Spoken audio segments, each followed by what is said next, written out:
Olá, eu sou a professora Luciana e hoje quero conversar com você sobre a advocacia sucessória. Tema bacana, tema interessante e que nos traz aí muitas oportunidades de trabalho, tanto no judicial quanto no extrajudicial.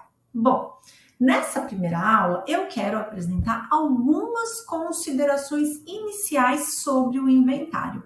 Mas eu quero destacar um tempo para conversar com você sobre as fases do atendimento e os documentos necessários para ingressar com o inventário, seja na modalidade judicial ou na modalidade extrajudicial. Bom, eu acho importante a gente dedicar um tempo à consulta, porque nós estamos lidando com pessoas que estão vivendo um luto. Tá? E por isso é preciso agir ali com um pouco mais de cuidado, além, é claro, ser uma excelente oportunidade para oferecer novos serviços, como, por exemplo, uma pensão por morte ou até mesmo um planejamento sucessório ou uma regularização de um imóvel, qualquer outra atividade que você observou ali durante o teu atendimento. E talvez surja aquela primeira pergunta, mas eu não sei fazer pensão por morte, eu não sei fazer regularização de imóveis, como eu ofereço esse serviço, ou até mesmo um planejamento, eu acho tão complicado fazer um planejamento sucessório, como que eu faço isso? Bom, você pode estudar esse tema bem específico, você pode fazer uma parceria com alguém que você conhece, que você confia e que sabe fazer planejamento, que sabe fazer pensão por morte, que sabe trabalhar com regularização de imóveis. Eu, sempre que eu tenho oportunidade, eu gosto de comentar o quanto é importante para nós a parceria. Eu gosto muito de parceria porque eu tenho uma oportunidade de aumentar a gama de serviços que eu vou oferecer para o meu cliente e aos olhos desse cliente, meu escritório é gigante. Nossa, meu escritório atende várias demandas, ele não precisa saber que eu, Luciana, atuo em família e atuo em imobiliário. Na cabeça dele, o meu escritório possui uma demanda que atende toda essa área. Então, por que eu vou ficar procurando 2, 3 advogados se eu tenho tudo dentro desse? Então, eu continuo sendo especialista, mas eu tenho um escritório que abraça especialidades e tem os seus coordenadores. Então, é uma excelente oportunidade. Se tiver chance, ofereça sim, sem medo. Fala que tem um advogado que é o responsável por esta área, que você cuida só da parte de inventário, mas tem um responsável pela pensão, tem o responsável pela regularização, tem o responsável pelo planejamento sucessório, tem o acompanhante ali da área tributária, dependendo do tipo de planejamento que você vai fazer. É uma excelente oportunidade. Não perca oportunidade, não tenha medo. Um dia você começou e não sabia nem fazer uma procuração. E hoje você já faz muitas coisas. Então, não tenha medo, faça parcerias, tá bom? Então, vamos lá. Deixa eu colocar aqui. Então, fazendo essas considerações iniciais, então, vou fazer aqui com vocês. Trouxe aqui o artigo 1784 do nosso Código Civil, que diz: aberta a sucessão, a herança transmite-se desde logo aos herdeiros legítimos e testamentários. E o 1785, a sucessão abre-se no lugar do último domicílio do falecido. E para finalizar, o 1787 regula a sucessão e a legitimação para suceder a lei vigente ao tempo da abertura daquela. Bem interessante, é importante essas considerações para a gente recordar e engrenar nessa aula de inventário. Bom, então vamos lá. Segundo o artigo 6º, a existência da pessoa natural ela vai terminar com o quê? Com a morte. Então, com a morte, a herança se transmite desde logo aos seus herdeiros. É uma transmissão automática. Morreu, transmitiu, ok? Não é necessário nenhum ato por parte dos herdeiros para ocorrer essa transmissão automática. Morreu? Transmitiu. Lembre-se sempre disso. Morreu, transmitiu. O que eu tenho aqui? Aqui, nesse momento, é formado um condomínio e uma composse entre todos os herdeiros, que só vai ser dissolvido quando da partilha. E aí, seja essa partilha judicial ou extrajudicial. Então, a gente pode, por conta disso, definir a herança como o quê? Como o conjunto das relações patrimoniais transmitidas pelo falecido que constitui um bem jurídico imóvel, indivisível e universal, conforme previsão do artigo 80, inciso 2 do nosso Código Civil. Essa herança, ela é representada pelo espólio, conforme previsão que está lá no 75, inciso 7 do CPC. E lembrando, o espólio, ele é um ente despersonalizado. Dica: em caso de valores que estão disponíveis em conta corrente conjunta, eu vou presumir que pertenciam a ambos. E no caso de falecimento de um dos correntistas, vai ser partilhado somente o seu quinhão. Então, eu tenho esta presunção. Tá? Pode afastar a presunção? Pode. Mas, a princípio, eu tenho esta presunção. O que a gente tem que lembrar também? O STJ, ele já entendeu que o valor oriundo lá daquele seguro DPVAT, ele não integra a herança e ele não é tributável. Então, no caso do evento morte, o direito ao seguro, ele é transmitido aos beneficiários, ok? O foro, onde que eu vou abrir essa sucessão? Então, o foro para essa abertura da sucessão será aquele em que estava domiciliado o decujus na data da morte, na data do óbito, existindo multiplicidade de domicílio. Qualquer um deles será o competente para essa abertura. E aí eu vou olhar o quê? O artigo 48 do CPC. Então, vou resumir ele para você.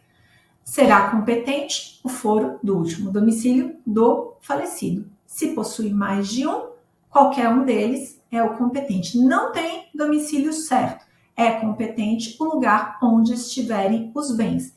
Não tem domicílio certo, mas os bens estão em diversos lugares. Será competente o do lugar do óbito, se nesse lugar possuir algum bem. Não tem domicílio certo, os bens estão em diversos lugares e o óbito, no lugar do óbito, não tinha nenhum bem, então é competente o foro onde está localizado qualquer um desses bens, ok? Bom, outro ponto, a norma jurídica que vai regular a sucessão, e nós fizemos a leitura desse artigo, é aquela que estava em vigor na data do óbito. Ou seja, não interessa a data de quando eu abri o inventário ou de quando foi realizada a partilha. A norma material é aquela existente na data do óbito, ok? Então, morreu no de 16, eu vou fazer o inventário agora no Código de 2002, a regra vai seguir a regra de 1916, tá bom? Mais ou menos isso que eu quis dizer. Bom, eu trouxe aqui um julgado. A minha ideia é trazer muitos julgados para vocês, para enriquecer realmente o conteúdo de vocês. Eu gosto sempre de julgado, então sempre que for possível, faça depois a leitura integral, a íntegra desse acórdão, porque você vai se familiarizar, você vai, de repente, até encontrar argumentos para a tua defesa. Ou seja, claro, não interessa o lado que você está, é sempre importante. Então, sempre que possível, eu vou trazer julgados para você, para que você consiga agregar e adquirir novos conhecimentos e melhorar sempre a tua advocacia. Bom, esse julgado, ele é um julgado de agosto de 2024, é um agravo interno no RESP 1863799. Então, vamos aqui fazer rapidamente a leitura. Agravo interno no recurso especial processual civil e civil direito sucessório. Abertura da sucessão. Código Civil de 16. Olha o que eu comentei. Cônjuge sobrevivente. Regime, comunhão parcial de bens. Direito real de habitação, não reconhecimento. Discute-se nos autos acerca da possibilidade de concessão de direito real de habitação ao cônjuge sobrevivente casado sob o regime da comunhão parcial de bens.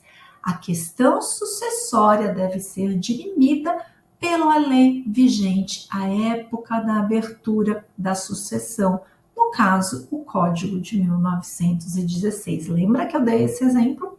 Não é possível o reconhecimento do direito real de habitação nos moldes previstos no Código Civil de 2002, porquanto o falecimento do cônjuge ocorreu em 1994 e o casamento se deu pelo regime da comunhão parcial de bens.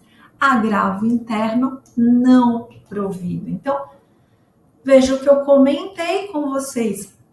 Morreu na vigência do Código de 16, eu abri o inventário na vigência do Código de 2002, não interessa, ele vai seguir as regras que estão lá no 1916. Então, é importante que a gente tenha essa informação em mãos. Bom, e o atendimento ao cliente? Como eu comentei, eu quero trabalhar com você essa questão do atendimento ao cliente, porque eu acho importante essa questão, já que nós estamos lidando com pessoas que estão vivenciando um luto e é muito normal que elas confundirem o atendimento jurídico com o momento de desabafo. Claro que às vezes, assim, já passaram tantos anos que ela trata desse assunto com muita normalidade, mas muitas vezes e eles têm medo, e eles têm pressa, você acaba assim com 15 dias de falecimento, o cliente já te procura, então ele está sentindo aquela dor da perda, a dor do luto, e aí é importante a gente conseguir ali conduzir essa consulta para quê? Para que não vire um desabafo e nos traga informações úteis, tá? Então, e assim, é muito, muito comum. Durante esse atendimento, o cliente ele vai chorar. Ele vai deixar de lado todas as questões que interessam para nós para fazer esse desabafo que eu falei sobre essa perda, que muitas vezes ainda é muito recente, ainda está sentindo. E às vezes, já passaram tantos anos, mas ainda sente, ainda dói. Cada um trabalha o luto de uma forma, não é mesmo? Mas nós, como técnicos, como profissionais, nós precisamos desse momento, dessa hora, com muita delicadeza, conduzir o assunto para quê? Para aquilo que nos interessa juridicamente, porque o desabafo não é interessante para mim, eu não vou utilizar o desabafo em alguma situação jurídica, então ele não é interessante, então eu preciso conduzir dessa forma mais interessante para mim.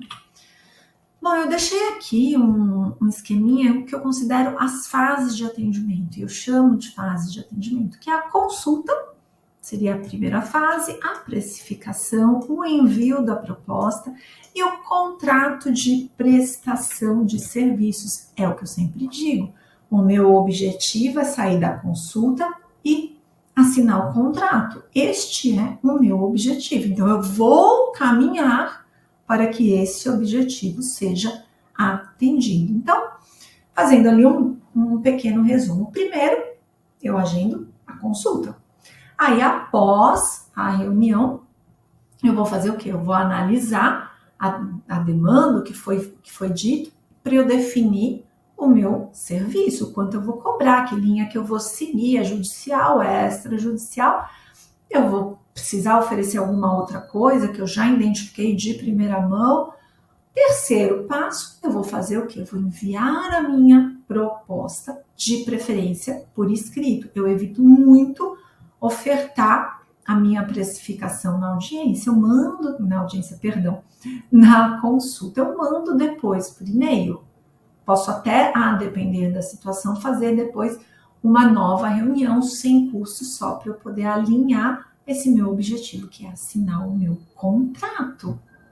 Bom, O cliente, ele aceitou, aí eu vou formalizar o meu contrato. É a hora mais esperada, tá? Então, é aquele momento que eu vou assinar o meu contrato, certo?